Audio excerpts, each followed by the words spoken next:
I started with a fellowship in maternal fetal medicine, and about the time that I finished my fellowship, it was the beginning of the HIV epidemic in Boston in women.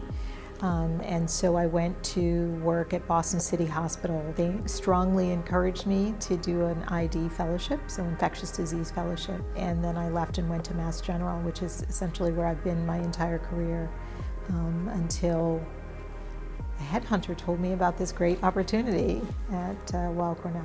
Here was an example of an institution that was really committed to improving women's health care. And I wanted to be part of that movement. A new hospital, the Alexander Cohen Hospital for Women and Children, I mean, how could you go wrong? And when you love clinical obstetrics as much as I do, the idea of being part of building a hospital was just an opportunity I could not pass up. State-of-the-art NICU with more beds than what we currently have. The labor and delivery unit is larger. They're all single rooms with lots of space, which is a really nice feature so that it's really centered on patient experience, because we've really put a lot of time and energy into thinking about high-risk patients.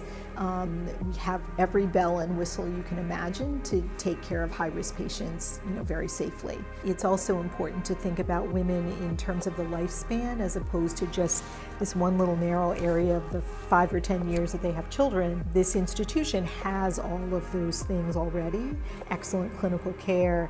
It's a matter of pulling it all together and looking at women as the special population that they are. We're number one for a reason, and my goal is to make sure that we are number one for women.